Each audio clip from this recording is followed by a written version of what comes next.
out and saying, psychiatrists has finally admitted they don't know anything. That mind can't know itself. Because as much as they try to know themselves, it's the mind knowing it, you know? I mean, you can't know mind as an object. It's subject, yeah? It's always proceeds.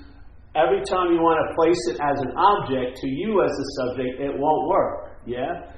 Because the horse before the cart that's the subjectivity. And it's sort of like the eye is never going to turn around and see the eye.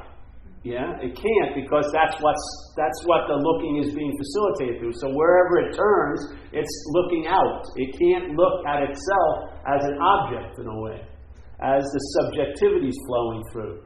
You know?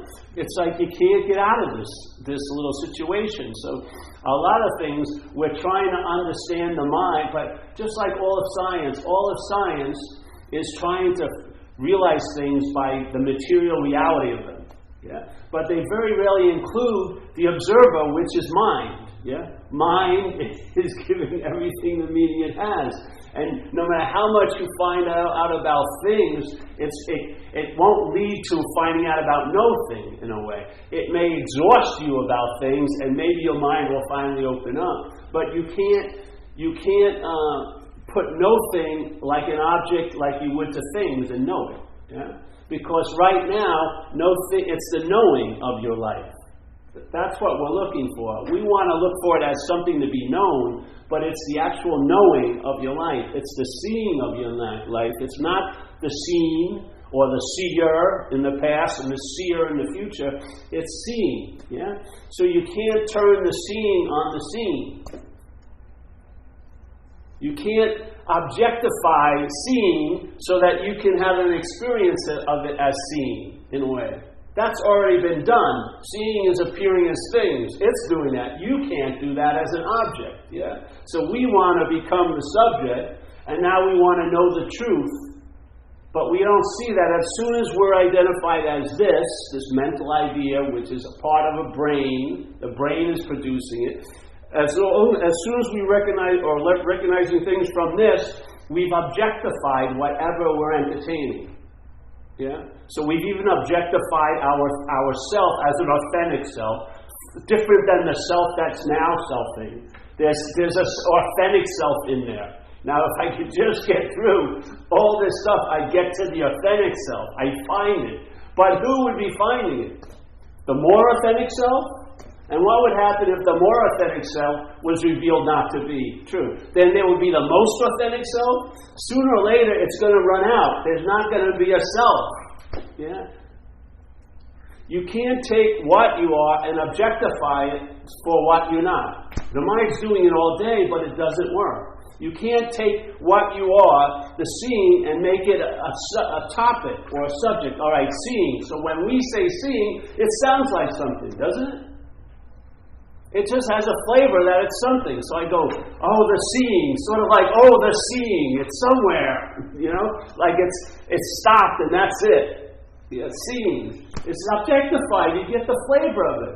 As soon as you have a conceptual idea of it, it's been objectified already. You've missed the whole point. Yeah? You missed it almost before you even started. Because you started on the wrong foot. You're now looking for something, and what you're looking from is nothing. Yeah? The reality, like I've been reading Wei Wu Wei, which is a trippy old dude, man. But he goes into this thing of the negative way, and he uses a lot of Buddhist scriptures to support this view, which is sort of like the I am is only the I am because I am not. Yeah? It's the negative that's producing the positive. Without the I am not, there would be no I am. Yeah? But what we look at everything from is from the positive. We look at everything from a thing. Yeah? And so when we're looking for no thing, we give it, we cast it in our own image as a thing. The mind does. Yeah? We're not doing it. That's the sense of selfing. But the conditional mind is casting it as a thing. That's why it can't find it. Because it's what's looking. What you're looking for is what's looking. Yeah.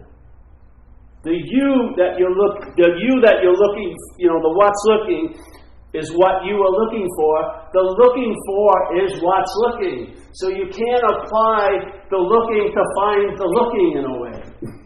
You have to. It's just, you can try it. Go on. Put that little Chinese thumb thing on and get out of it. I don't care how many books you read. Oh, my friend said this has worked for them. It ain't going to work. You may think you're free, but in fact, you can't be free as an object. All you can be as an object is not one. That's the freedom. It's not freedom as an object or by an object. It's from an object. So the no-thingness is prior in a way, if you want to look at it in time in a sense. The no-thing is prior, and that's why there seems to be a thing. So like in Zen, they say, first there is the mountain, then there is no mountain, and then there is the mountain. So you see the thing, you're seeing things and only things, then you realize there is no thing, and then you're seeing things again. But something has changed. Now you're not seeing things as a thing. Yeah? You have a feeling of what you truly are by recognizing what you're not. That's the only way you can go. You're not going to recognize it as what you're not. You're going to go on. You have to take tons of time. They're basically saying, hey, save yourself some time. It's not going to work. Just like in recovery, we say, hey, a life run on self-will isn't going to be successful. No matter how you spin it, it's not going to be successful. That's the dilemma you're in. The dilemma in recovery is you think you have a choice when you don't have any choice. If you drink, you're fucked. Yeah? You'll hit a certain level where that's the case. Now you can talk all day to someone who may buy it as if you have a choice, or I could do blah blah blah blah blah. No, you can't really. It's just an absurd assumption. And these assumptions they're not questions, so they start becoming these false grounds that we start our life from. Yeah, and they're shaky. So these masters come and they go, listen, man, you're gathered here today, you've been on this, whatever. Listen, you can't use mind to seek mind. You can't use light to seek light. You can't use the Buddha to seek the Buddha. Yeah? You can do it for eons and nothing will happen. Eons. Eons is a pretty long time. You're not going to really be there that long. You may be like a 1/10 of an eon in your life. But he's saying eons, and the results will be totally nil. Why? It's a fundamental fact of what's going on here. It can't be overridden in what's going on here. Yeah? So you recognize, let's say, the parameters of the dream, and it allows you to sort of see that it's a structure. And when you see that it's a structure, and when you see and see and see one time, and then many, many, many times after, the emphasis will be on the seeing, not the seer and the seeing. And then this duplicitous, dualistic delusion will be cut. And now the seeing, yeah? And then you'll see the mental buildup of the seer and seeing based on the back of the seeing, yeah? Based on the back of the seeing, there's the seer and seeing. The mental condition forgets the seeing, and now the emphasis is on the seer and seeing. And now the seer takes on these attributes it does not have. Oh, I shouldn't have saw that. You know what I mean? But you did. I didn't want to feel that, but you did. Yeah? If only I wouldn't have done that, but you did. Yeah? If only I shouldn't have, but you did. It just keeps overriding a very important, snag in this story. Something actually happened. Like the past. Was it supposed to happen? Well, if it did, probably. And if it wasn't supposed to happen, it didn't happen. Bingo, end of story. No, why do you want to you pack up the bag expecting to get a great result on that little camping trip. You come back with So much mental minutia running after you. Oh, if I only wouldn't have said that day at 8:15 when she was going to give me all her love forever, and I missed it. Oh, okay. Now suddenly I become the source of all my troubles and someone else's troubles. It's insane. And it's way too much weight. We're not even a quarter-ton pickup. And the mental conditions putting tons on you all day. Oh, just like the simple statement of the knee being hurt. I hurt the knee. Sounds like I went in the water with a hammer without anyone knowing it, and while no one was looking, boom, boom, boom, and to produce this big event that has caused me physical turmoil for months. No, but if you hear the language, it sure sounds like I did it. Oh, I hurt. Hey, what's happened? Well, I hurt my knee. Oh, you fucking knee hurter, you. There's a program for knee hurters. I've heard about people like you. First it's the knee, then it's the ankle, then it's the hips. You better get some help now. It's insane. But you don't see that the power of broadcasted thoughts is pretty strong. If it has an avid audience, which is mine. And it does because we think those thoughts are about us. The movie isn't too good, it's the audience, yeah? It's our mind that gives power to the thoughts we think are driving us crazy. They have no ability to do a damn thing unless we enliven them or animate them with interest and attention. And why is our interest and attention going there all the time, even though it hasn't worked for freaking years? Because there's an attachment to who is it? Who are these thoughts about? It's that special someone, me. Yeah? I don't care how bad I'm doing. When I was in that fucking flea hotels in Tenderloin, after I got out of the hospital, they give you a little voucher for 3 days before you were left out on the streets again. And you'd be in a place where, it was like, they call them piss because you're pissing in the sinks. And the thoughts were they meant just as much to me then as they did when I was in the retreat. Yeah? All the thoughts that had something to do with my alcoholism didn't stop after I got sober.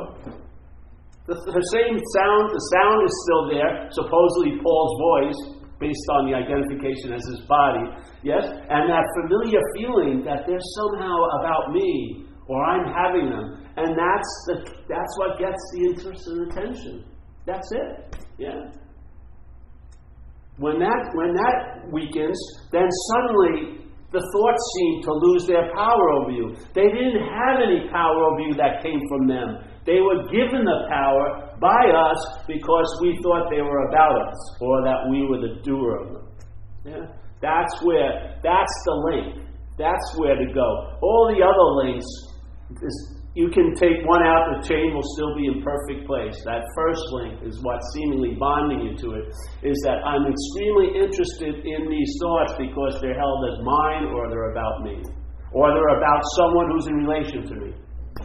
Yeah? It's me, as a positive, and then we call what we are the negative. Oh, spirit, and the spirit is everywhere, but is having almost no influence on most people. For something that's everywhere at all times, it's actually wielding very little power seemingly here. People are just up to shenanigans all fucking day, it looks like. You know what I mean? They've made yesterday and tomorrow much important than now. They basically neutered the whole invitation before they even start. And then the coup de grace is they start looking for the invitation. Yeah. They want to double back and now drive himself even more crazy. Oh, I didn't get the invitation. I missed the message. It's insane. And then they conceptualize ideas like peace and drive themselves crazy with it. Or enlightenment even does a bigger job. They should have a fucking program, Enlightenment Anonymous, and get some fucking steps, because there needs to be an intervention. What spiritual meeting have you ever been to when someone walked in and said, "Oh, Heike, I think you've had enough," and then took you away for a rehab? No, this disease goes on and on and on. Because we're not killing people. We're buying heavy, fucking gluten-free desserts at Whole Foods for $12. We're totally part of this whole movement here. They love it, man. Spiritual fucking, it's great. Here's these people that could be a threat. Now they've been totally neutered because they're looking for some ambiguous thing they're never going to find because they're what's looking. That's what you're looking for. But we've got them convinced, and they're convinced that they're not, so let them out. They're never going anywhere. They'll look like they're free. They're not free at all. They're bound by their own little ideas. Yeah, we don't have to spend any money on security, guards. They'll buy their own food. You know what I mean? It's like the perfect prison. They're just walking around thinking they're free, or they're trying to get free, or they were once free.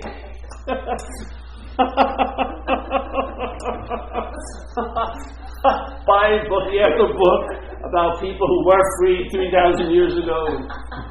Or other books about ascended masters who are now will appear again in 1,000 years. But what's going on now in Petaluma? What's happening in Marin City? Why? Because we start from a point that's after the fact. What's so? Let's say you're looking at as the no-thingness is the thing. That's it. That's the positive. The thingness is the negative. What you realize about this, it's a mental presence. When you see it as not you, you'll actually feel its true condition, which is actions, and then you'll sense the presence of what we are. You'll sense the presence of what you call no thing. No thing with no power, no influence. How many people talk about it? How's it going during the day? They're still pledging allegiance to the thoughts all fucking day. They would recognize them if they had a little thing on it saying Susanna's. They'd recognize those thoughts and wouldn't follow them for a second because they realize where it's going to lead. But the same thoughts, all it has to do is be preceded by this vague feeling of being Steve, and Steve will follow them, like implicitly, devotedly, over and over again. What happened? Did the thoughts change? No. The feeling of whose they were or what they were about changed. And that's fucking conditioned. That's the basis of selfing. That's what it's doing all day. It's producing a sense, not a sense of something that's on, which is presence. It's a false sense produced by actions, filling up tons of actions, and then you get this little pseudo feeling of being you, but it's not authentic at all. It's been contrived, it's made up, and it has to be reinforced constantly. If you do something you love, it gets stopped. Yeah? But as long as you're toiling away, on and on and on, it seems to be paramount all day. Yeah? There's free samples all day. You can sit, look at a tree, and lose yourself, and then the production hasn't grabbed your interest and attention, and at that moment, you are inherently free from the bondage of self. Now, it won't look like you're linearly free because the selfing will arise again. The mind will claim being the one who's looking at the tree, and then saying, comparing with other trees it's looked at, and then time will come in and go, I don't have time to look at this fucking tree. I've got to go cut some trees down or whatever, and on we go. It happens just like that. We're at the scene of the crime all day. And then a little bit of knowledge that isn't claimed by self can go a long way. You let it in and just don't even try to think about it anymore. Just come here on Saturdays or Wednesdays or whatever, if you see other people. Go in there knowing you got nothing and leave with nothing. Yeah? And that will turn out to be the greatest thing you ever got. Because nothing, what we call nothing, has that intonation of negative or empty, but it's actually the gift that keeps on giving. That's the reality. So as he would say it, what is it? I am not, therefore I am. And because I am, I must be I am not. Yeah? This presence verifies the real presence by its negation. Yeah? So by negating the idea of being haikya, this little long-lasting, independent, separate entity, by having that negated, not you doing it, but by entertaining, the mind will lose interest in it. In a sense, the I am will be negated, and then you realize what you used to look at from the I am, from the positive, the false positive, that's nothing. You'll realize when you look from nothing, it's everything. Everything is that. Everything is not what it appears to be. Everything is what's not appearing. Everything is not what it's appearing to be, but everything is what is appearing. What is that? Yeah? I lost it the second time, but you got it. You got the flavor. I can't cast it twice, you know. I'd like to, but I can't do it. I'm not fast enough to catch it.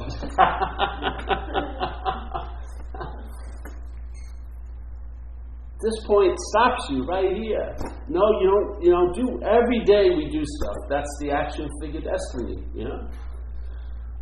But to be aligned with it, it's like sort of trying to stay in step with all the actions and keeping up a rigid, constructed interpretation that you're the actor is what drives our mind crazy, you know.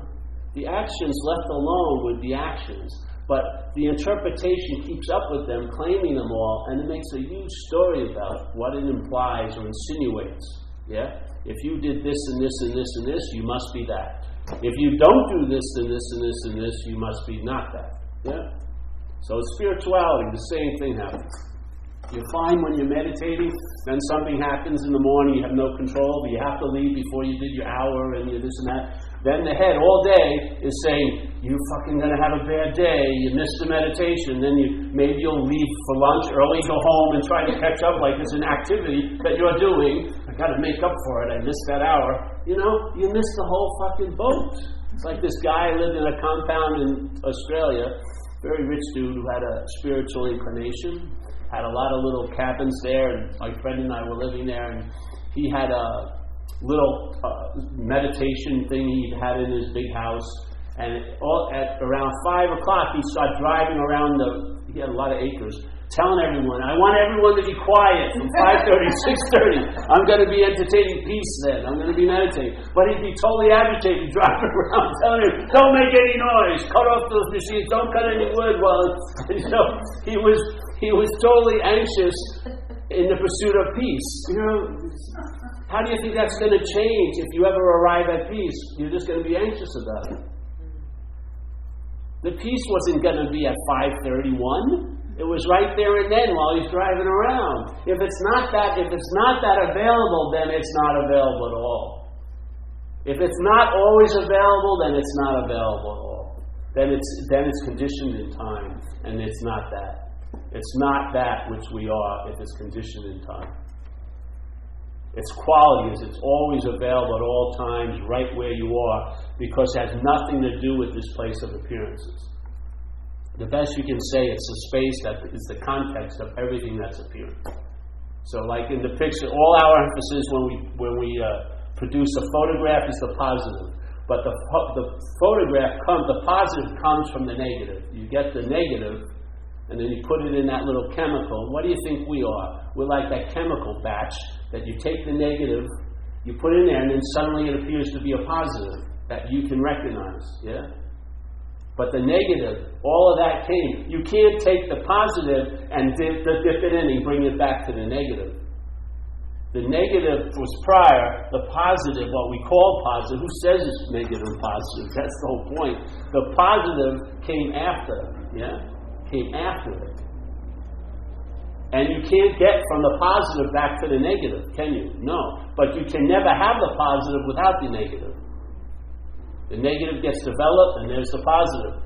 But the positive can't be undeveloped to get to the negative as the positive. No fucking way. That's what we're running into. The head wants to know the negative as an object to it as the positive. It wants to be the reality and know the reality as an object. Yet the reality is not an object. Yeah? Nor will it ever be an object. It may be appearing as objects, but it's not an object. Yeah? If you get this clear, keep it clear, then a lot of the shenanigans the mental condition will lead you to will be stopped in their tracks. You can get off. It's a lot easier to jump off a train when it's going 1 mile per hour than 30 miles per hour. 30 miles per hour, you're going to get hurt quite a lot, probably. But if you just realize where this fucking thing's going, you can get off. Yeah? In other words, recognize you're the station. None of those trains are you ever the passenger. The train, all of them come and go through the same station. The station is what we are. The trains that are appearing are what we not. Yeah? So now look at what you are, and you'll find what you're not by its negation as you. When you negate the pseudo-subject this object has been crowned as, when you question it and say, who am I? What is this? Yeah? When that's questioned, and then that mental false foundation gets shaky, what will happen is it will lead the mind to recognize the true value here is the negative, or the I am not. Yeah? I forgot to I turn this off and it comes back on. Like right now it wants to come back on. I think I turned it off and then it comes back on. Maybe you hold the button too long. I had the same thing. Does it? Yeah. And so when you hold it longer, it never turns off, and I got crazy. There you go. Exactly. Only hit once, and then That's what this message is like. If I keep holding, trying to get the message, I don't get it. The fucking same tune gets played. When I release it, just have faith. Bing. And it stops. What? It doesn't look like you had anything to do with it. That's why you have the sense of it stopping. It's you trying to stop it is part of it going.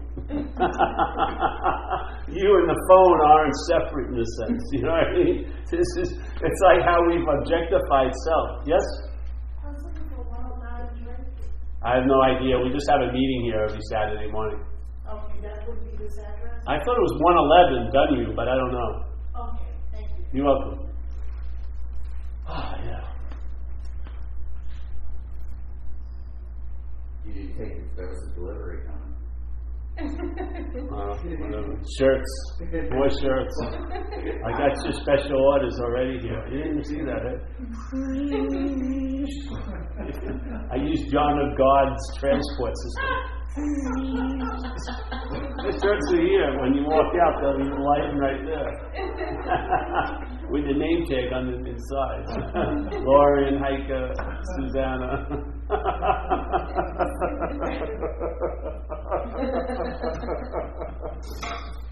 So, that's the message, really. Yeah? See what the mind is doing. How can you not? You're in it all day, You're the aspect of seeing. Confusion comes after the seeing. It's not in the seeing. The seeing isn't confused at all. It's the mental reaction to the seeing. That's where the confusion lies. And then it starts making up these huge things. But very quickly puts you as a false subject, and therefore everything that's true gets objectified. Once it gets objectified, it's conceptualized, you neutered it, yeah? Because now you made it a thing, in a sense. The mind made it a thing for it to recognize it, the conditional mind. And that's why we're blind, because we're trying to recognize something that can't be recognized. It's what's recognizing, yeah? But it can't be recognized, not by seeing it, or feeling it, or tasting it, or touching it, yeah? It's not an object, it's not a thing, it can't be an experience. If it's an experience, it's not that. Yeah? It may influence experiences that are happening in this event, but it is not an experience. Because then, once again, you've objectified it, you've thrown it out of you, and now you're experiencing it. You see how the habit is? The mind is constantly making it something, and then bringing your attention to, you'd like to have that goal, but it's already been doctored up, you see. It's already been made something that's never going to bring about what you were hoping would be brought about, because the mind made it a product to fit its own system already. Yeah? It made no thing a thing. Just like when you hear the statement in Buddhism, the void, it sounds like a place. Yeah? And its implication is it's just emptiness beyond emptiness. But it sounds, the void, I've been there. It's a club that opens at 2 in the morning, goes on till 9, ecstasies are available. Yeah, I've been at the void. I really lost myself in the void that night. That's where I met my wife in the void. You know what I mean? It sounds like it, or you hear all these things, emptiness. But its emptiness immediately infers a fullness, somehow. Yeah? The way the mind, the conditional mind recognizes it only recognizes it in comparison with its opposite. So when it hears emptiness, it's thinking fullness, But emptiness means emptiness, nothing there at all. Yeah? But then when you say that, it sounds like a place, doesn't it? So it's been objectified again. Just get the flavor of it, of the interpretation all day. If you get the flavor, then these things that have been written will make sense to you, and you'll get and that flavor that will be instilled in that writing will make it become like Baskin and Robbins in your mind. 38 different flavors will be made out of that one base. Yeah, you'll see it trigger a template over your own experiences here, and how it felt like, and how it was for years. You'll see it. And in that, all this stuff, all this information will be distilled into one pregnant point. I'm not that. I'm not that. I'm not that bad kid. I'm not that. I'm not that. I'm not that. I'm not that. I'm not the good ball player. I'm not. Yeah. And finally, when you're going through all the trepidations of not being what you think you are, you'll get a sense of what you really are, which makes this place pale in comparison. The fullness is already inherently there. It doesn't get built up or achieved or poured into anything. It's already complete, already. No rungs of the ladder, no hoops to jump through. And therefore, no way you can be denied, in a sense. No way you can be exiled. No way you can be disqualified because you haven't done enough. Or you did these terrible things to somebody. These are all the bars of our own mental prison that we're living behind. Yeah?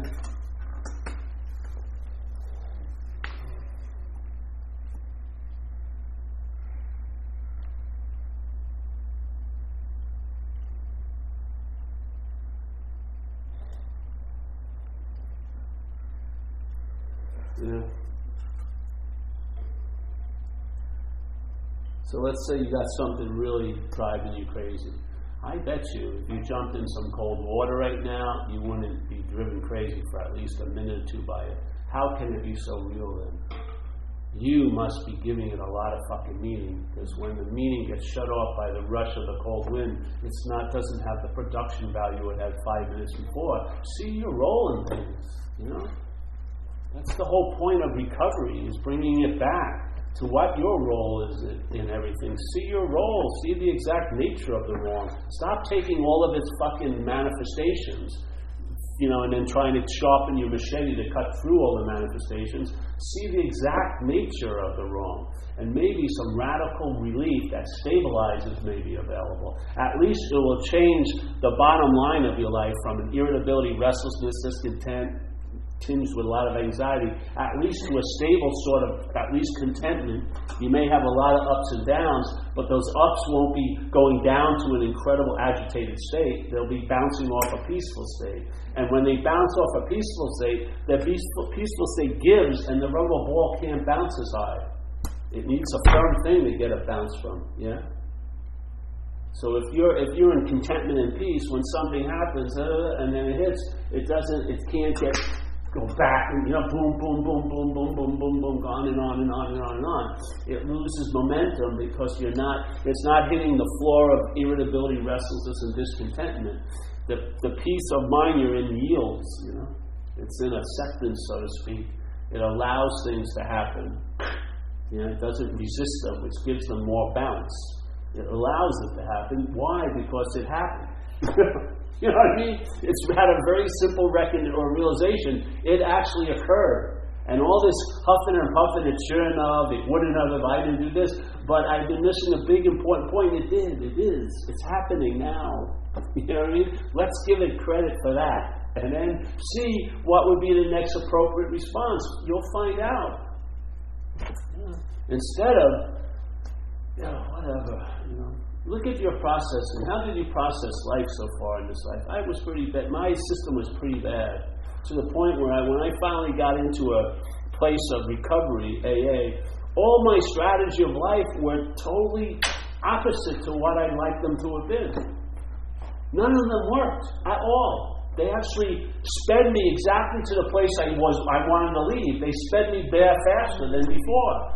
So, just a simple example. This is how the head worked in the throes of alcoholism. I had a court date, October 10th, some years ago. I was out there using. Now, and I was afraid of the court date. Not because of the court date, but the court date signified I could go to jail. And I was afraid to go in jail because I'd been in jail, and I didn't like the experience in jail. Yeah? So it was a valid procession of what produced what. So I was in fear about going to that court. So my head said, well, just don't go to the court date. Yeah? Sounded like a great idea. I said, oh, fucking yeah. If I don't go to court, I don't have any fear. I won't go to jail. Yeah? All right. So I just, because I've been listening to it for thousands of days in a row, I said, oh, this sounds great, like my Greek oracle. Thank you, O wise one. So October 10th came. I didn't go to court. I was supposed to be there at 9. I'm sitting there at 9:30, probably drinking a beer, thinking about those poor jamokes in court, sweating it out, and here I was, free and easy. So I thought, hey, it worked. I'm successful. Once again. Following my own ideas. And then 2 days later, I'm driving my girlfriend's car, and I get pulled over by the police. Now, I haven't done anything. That was important to me. I haven't. And he comes in, and he says, you got a broken taillight. I said, yeah. And he says, yeah. And he says, what's your name? Give me a thing. So he goes back to his car for like 20 minutes, which isn't a good sign. If they sit in their little car for a while, it's not good. So suddenly he comes out and he says this fateful line, when you hear it, you're going away, which is, Mr. Hedigan, please step out of the car.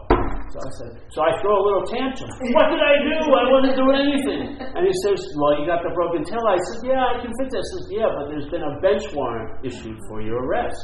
And I said, why? I didn't do anything. Well, you missed the court date, and that's what happens. A bench warrant is you go directly to jail. So now I'm in jail and I have 2 court dates. So all I had was 1 court date. My idea to get out of it was, and I followed through on it, I went exactly where I didn't want to go, and then I had 2 court dates. This is what it was like every day in and day out. I was relying totally on my head to navigate this life for me. And then my body was the worst for it. Every fucking thing was the worst for it. Yeah. Recovery put a stop to that. And while it's been stopped, I can look at, the exact natures of the wrong. You can't look at the exact nature of the wrong when it's punching you in the face. You're on the consequential level. You need a pail of water. Your house is on fire. But when the houses aren't on fire so much, you can start entertaining other possibilities and maybe discover the exact nature of the wrong. It's got to be specific, because if it isn't, you'll be feeling like a someone going somewhere. And the thing is, that someone needs to be questioned. To me, the exact nature of the wrong in seeing and recovery is identification as a self. And I think it goes right to all this. Same. Yeah? Who's gonna question it for you? Anyone? No. This is something, this place, this life, just like junkies, it's like you go to spirituality and it's very passive. You think you're just going to get something, immediately. Yeah? This is about the mind itself checking things out. It's entertaining already all day. Why not entertain some new ideas for a change and see what it does with them? Yeah? It may lead you right back to where you've never left, but a recognition of that. That will have an effect here, now. You'll travel lighter. So that's that. Any questions? I'm getting into this. I need a sword again, a stick. I'm just going to start cut my head off first and yours, everyone here. I'm starting to get like that. Strong.